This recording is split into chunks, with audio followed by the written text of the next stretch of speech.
তোমরা কি জানো আমাদের ঘরের খুবই সাধারণ একটি খাবার রান্না করা সিমের বীজ। এটা আমাদের শরীরকে দেয় অনেক শক্তি, শরীরে রক্ত বাড়াতে সাহায্য করে এবং হজমও ভালো রাখে। আজকে এই রান্না করা সিমের বীজের পুষ্টিগুণ নিয়ে আলোচনা করব। আজকে আমি রান্না করছি এই সিমের বীজ দিয়ে মাছ। তো প্রথমে আমি তেল ঢেলে নিয়ে এতে পেঁয়াজ ভালোভাবে ভেজে নিয়ে আদা রসুন দিয়ে দিয়েছি, আর দিয়ে দিয়েছি কাঁচামরিচ বাটা, খুব ভালোভাবে ভেজে নিচ্ছি, দেখতেই পাচ্ছ তোমরা। আজকে আমি শেয়ার করব তোমাদের সাথে এই রান্না করা সিমের বীজের পুষ্টিগুণ, কেন এটি আমাদের শরীরের জন্য এত উপকারী এবং কিভাবে এটি নিয়মিত খাবারের তালিকায় রাখা যায়। প্রথমেই আসি প্রোটিনের কথায়। সিমের বীজে ভালো পরিমাণ উদ্ভিজ্জ প্রোটিন থাকে। এটি শরীরের মাংসপেশি শক্ত করে, শরীরের ক্ষত দ্রুত সারাতে সাহায্য করে এবং দৈনন্দিন শক্তি বাড়াতেও সাহায্য করে। এতে রয়েছে ভরপুর আয়রন। আয়রন শরীরের রক্তের ঘাটতি কমাতে সাহায্য করে এবং দুর্বলতা কমায়।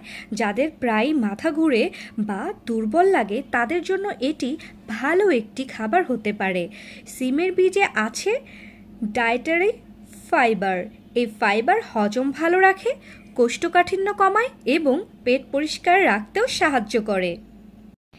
এছাড়াও এতে রয়েছে বিভিন্ন ভিটামিন ও মিনারেল, যা শরীরের রোগ প্রতিরোধ ক্ষমতা বাড়াতে সাহায্য করে। তাই নিয়মিত পরিমিত পরিমাণে সিমের বীজ খাওয়া শরীরের জন্য বেশ উপকারী। আমার তো খুবই ভালো লাগে। তোমাদের কার কার কাছে এই সিমের বীজের তরকারি মজা লাগে অবশ্যই জানাবে। তবে এই সিমের বীজ অর্ধসিদ্ধ অবস্থায় খাওয়া শরীরের জন্য একদমই ঠিক নয়। ভালোভাবে রান্না করে খেতে হবে, কারণ কাঁচা অবস্থায় এটি শরীরের জন্য ক্ষতিকর হতে পারে। ছোট্ট এই সিমের বীজে কত পুষ্টিগুণ আছে। ভিডিওটি যদি তোমাদের কাছে ভালো লাগে তাহলে অবশ্যই লাইক, কমেন্ট, শেয়ার করো ও যেখান থেকে দেখছো ফলো অ্যান্ড সাবস্ক্রাইব করে পাশে থেকো নতুন নতুন ভিডিওগুলো পাওয়ার জন্য। সাধারণ একটি খাবার কিন্তু অসাধারণ পুষ্টিগুণ।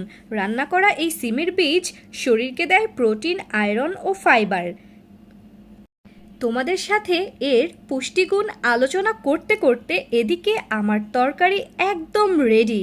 সো এখন আমি উপর থেকে ধনেপাতা কুচি দিয়ে নিলাম, তরকারিটা নামিয়ে নিব। সবাই ভালো থাকবে, আল্লাহ হাফেজ।